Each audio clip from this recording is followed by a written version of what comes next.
Was Prom Queen's rise synonymous, like, in time with Parkways? Yeah, well, we had... So when I started dating a girl in Byron Bay, and at the time I was talking to, like, different people who were in Parkway but not in Parkway yet. Like, that Parkway was happening, but it had never played. So it was like more like, we've got a band, and I was like, oh, well, I'm going to be in Byron Bay. So then I remember, so Jed was driving a fruit... Jed Gordon. Yeah, fruit truck.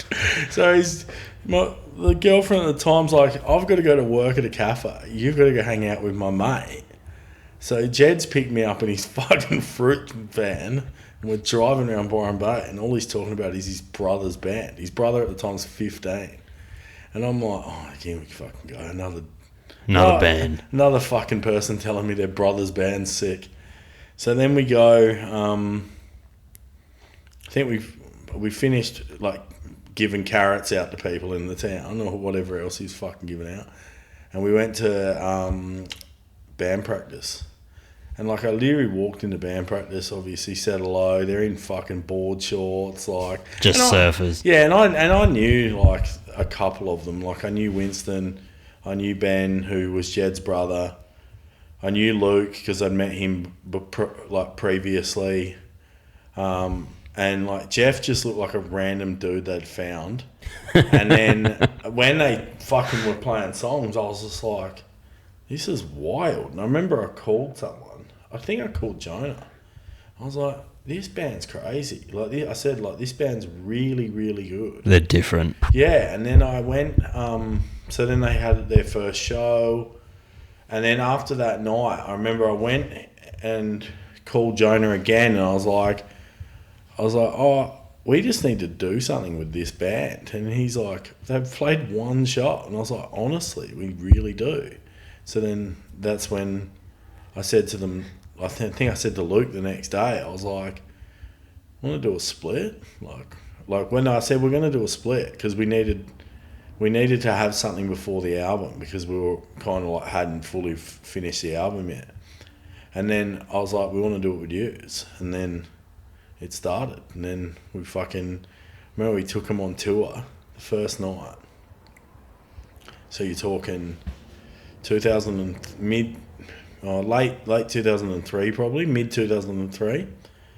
And they've come to Melbourne, and, like, they're fucking typical surfers. They've rock, paper, scissors to eat laxatives before they've gone on stage. So they're all, like, fucking looking at each other like they want to die because they all need to shit themselves. Like, why would you do that? Like, I mean, this is the kind of shit they would do, like, constantly. Like, between them and who they'd take away with them, they'd always have, like, 5 mates with them. So, like, every time they started playing, their mates would be going utterly fucking psycho.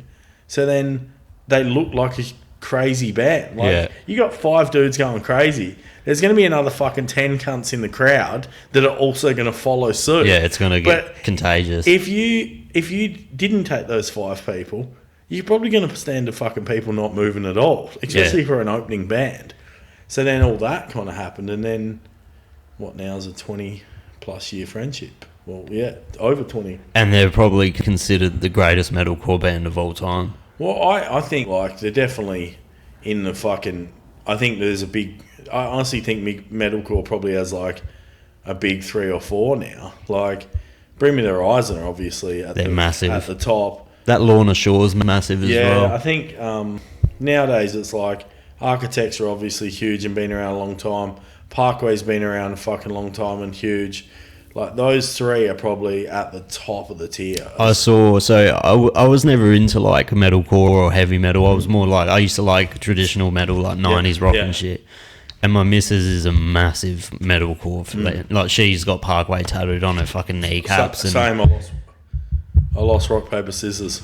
Oh, really? Yeah, and I had to get PWD on my leg. Yeah, she's got like, so she's like, oh, you got to go to like come to this show, Architects, and I was like, fuck, I don't want to go. Like people like fuck each other up at those shows and stuff.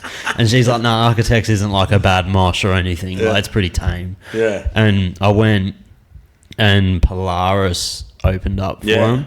And fuck, they're so good. Amazing. Polaris were really good, but Architects were insane. It's And then, amazing. ever since then, I was like fucking hooked. And then I listened to Parkway, and it's so weird that I only really started listening to metalcore like 2 years ago. Yeah. And so I had all of this music to listen to. Oh, it's a fucking 20 plus year. Well, the thing about metalcore is us and Parkway at the start of it. Like, Yeah. there were bands doing it before us, no doubt, that we fucking maybe leached off a bit and stole a few riffs here and there, but we definitely got to see it get fucking huge. And like, to think of it now, it's like I just went in January, me and Kennedy we drove from Switzerland to Germany to watch Architects.